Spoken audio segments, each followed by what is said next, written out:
welcome. And I'm very excited to have you all join us today on Nielsen Noodles. Just to give you a little bit of a background here, right? And I think food for all of us is a great way to connect, to bond, and to exchange stories, right? And it's not just the slurping and the drinking and the clinking, but it's also the meeting across, just nourishment and fulfilling foods that really makes it all come together. And through Nielsen Noodles, it's a series where the guests that you see on this program will give you things to noodle over, right? See the pun there? Whether it's insights, data, or the stories of their own experiences. And we all are bringing our own bowls of instant noodles here today. And I'm really excited to be sharing a meal with our guests. Hello, everyone. Here's my noodles. Hi. Hi. Hello. So I'm just going to start off here by asking our guests to introduce themselves. Let's start with you, Ashley. Okay. Hello. My name is Ashley Nguyen Dewitt. My father is Vietnamese and my mother is African American. I am a freelance animation casting and voice director for companies such as Cartoon Network, Warner Brothers, Nickelodeon, and Netflix. I've worked on projects such as the Steven Universe Anti-Racism Initiative for Cartoon Network, as well as Ada Twist Scientist for Netflix and the Obama's production company Higher Ground, which has a season 2 premiere coming very soon. I'm also a musician, singer, owner of Too Many Instruments. I have sessions sang for film and commercials. I released a song at the end of 2020 that was used in a holiday commercial campaign for King Arthur Baking Company. And yeah, I've music produced as well. So I am all over the place. And that is me. Thank you so much. That's terrific. Can't wait to see some of those up and coming shows that you've been part of. Definitely. Yeah. Frank Washington, you're up next. Thank you. As you indicated, Frank Washington, CEO and founder of a company called Crossings TV. We're the largest Asian television network in the country, for the most part in language, across roughly seven different, at least 7 different language groups. I'm not a noodle person. I am a brown rice person. So hopefully that does not get me kicked out of this elite group.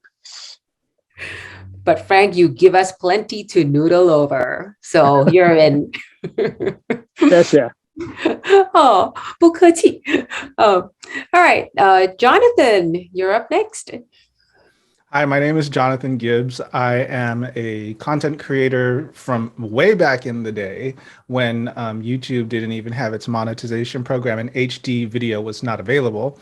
I'm also the creator of the Black and Asian Alliance Network, a place that was created, a group that was created in 2020 in the wake of the murder of George Floyd and other terrible atrocities that were happening against Black communities. And in the wake of the former administration's pushing of coronavirus on the Asian and Chinese community, we needed to come together and we needed to have these conversations. And I felt that the space didn't exist. I couldn't find it. And so I made it. So yeah, I'm just really happy to be here and eating some really, really spicy noodles, and they're really hot. So I might be turning red. What kind of noodles are you eating, Jonathan? They are the Blasian noodles that I got from my corner store. And if you know anything about these, I can't, it's so hot that even the bowl is hot, but I'm going to try here. And I've got a really big bowl. Wow. You can see the smoke coming out of Mm-hmm. As long as it's out of the bowl and not out of your ears. This conversation here today, with all of us, right, is really inspired because, hey, it's February and guess what? It's Black History Month, but also the start of Lunar New Year or the Spring Festival season, which is celebrated by so many different Asian communities in the US as well as around the world. So, I think, Ashley Jonathan, Frank as well, right? Both of you have had different interactions, within your own families, but also with different people across both Black and Asian communities. So maybe I'll start first with, I want to touch a little bit about, growing up both Black and Asian with you, Ashley, as well as Jonathan. Mhm. How did your parents teach you about your heritage, about, Lunar New Year or Black History Month? I'd say, I mean, it's so funny that we're eating noodles. I feel like the biggest way that I was taught about my heritage was through food. My dad would take us to Vietnamese restaurants. My Banoi, which is my father's mother, my grandmother, she used to have a restaurant, so she would cook a lot, and we would make like Vietnamese egg rolls together. And my mom is a great cook. Every holiday, she would make gumbo and jambalaya. It's like Southern food. So I feel like I was able to kind of learn about both of my heritage through that. I would go to church with my mom. I would go to the pagoda with my dad and my grandma. Like I was very much exposed to both sides. So just spending time with them really is how they taught me about kind of where I came from. So That's yeah. wonderful. And how about in your family, Jonathan? So specifically for Lunar New Year, and overall just my Asian side, the first 9 years of my life were with my mom and my Lola in a very, quote, Asian household, a very Filipino household.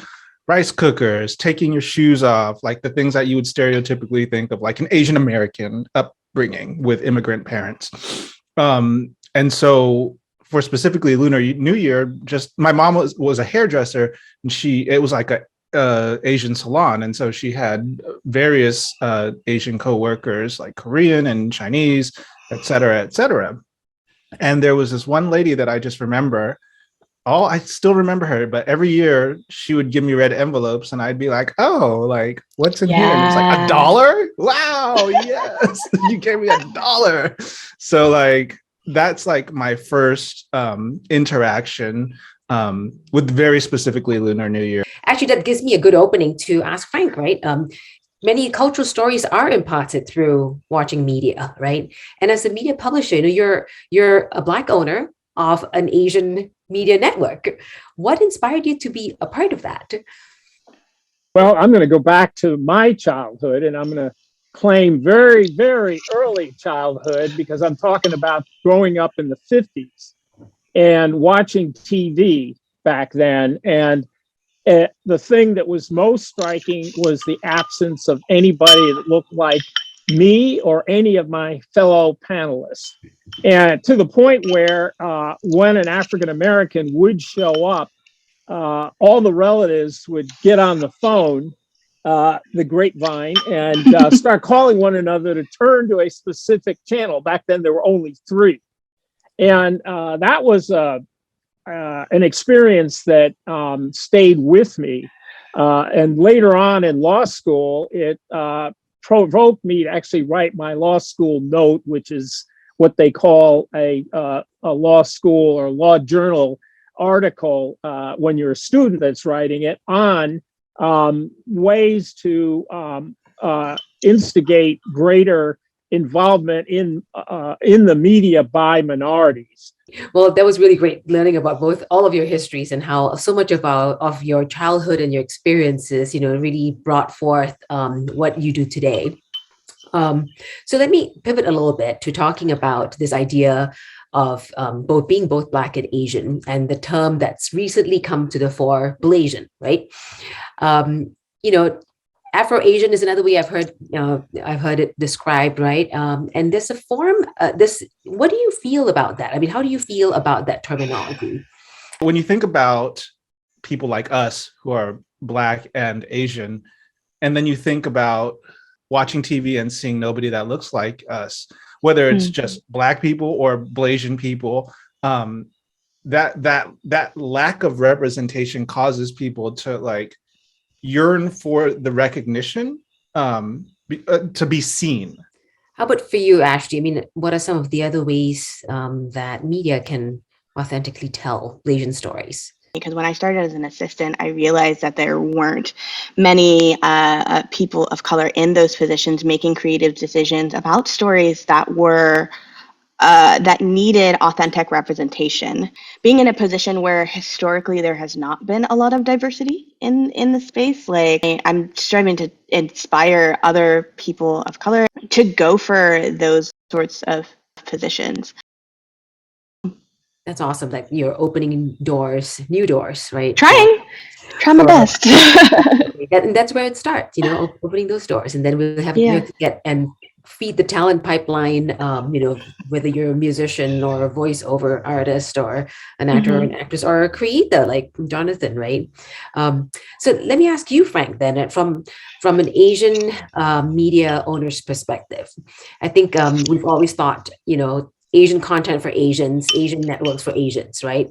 What are some of the opportunities to be more intersectional? I've been able to identify material for potential stories based on, I know you're going to laugh, or maybe you're not. Maybe you're going to groan when I say this, but the obituaries in the New York Times, which does a wonderful job. I think they have a whole, I'm trying to remember what the title of the particular section is, but it tries to focus on people that were overlooked. And a lot of them have been Asians, and even, just the obituaries themselves that point out all these very important, in most cases, you're talking about years ago, but, they were still alive until they died recently. These important Asian figures who accomplished great things that nobody knew anything about, or at least the popular culture was ignorant of. And I think one of the things that I'd like to do, having amassed almost a library of these obituaries, is just 5 or a couple of minute pieces, pulling together whatever documentary video we can get to dramatize the fact that these folks existed and made, very important contributions to society at large. And, that comes from the poverty of notable African American figures that, I was subjected to when I was a kid. That's a really great source, and I never really thought about it that way. But it reminds me of my grandmother, who would always read the obituaries, and the one thing she said was, you can tell how much influence they have had by the size of their obituary, was what she said. I was like, wow, okay. All right, so I think I'm going to end on this last question to give our viewers some inspiration, right? So, as creatives, as community builders, as storytellers, what inspires you to continue to do what you do? What inspires me to continue to do what I do? I think it's just drive and knowing that I can make a difference, and knowing that I can work and offer new opportunities to people, and find and discover new actors. Just and knowing that I can kind of help diversify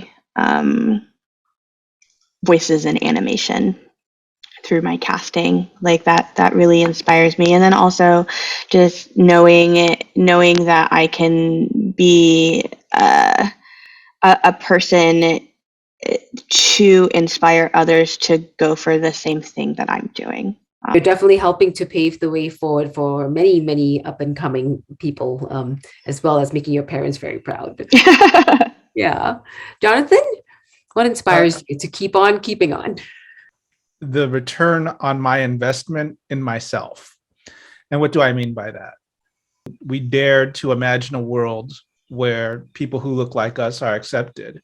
And especially those of us in an older generation of Blasians, and being able to see those stories as well as our own stories from, these Gen Xers and millennials, And then looking at the current generation and seeing Naomi Osaka and seeing Anderson .Paak and seeing all these other, and her and all of these other Blasians, it's like the return on the investment in ourselves is happening. Like, we're now emerging. So what's going to happen in the next 2 generations? Are we going to finally see full acceptance? Are people going to be like, oh yeah, they're Black Asian, or like they're Blasian, or like, and it's just going to be a thing? There's not going to be any anxiety or pressure to make those people choose. So I'm looking forward to that. And that's what's keeping me going, because I want to continue to work on representation and awareness, so that in my life, I can look back and say, I've spoken with people who came from an era when there was zero representation. I've talked to people who came from an era where representation was emerging.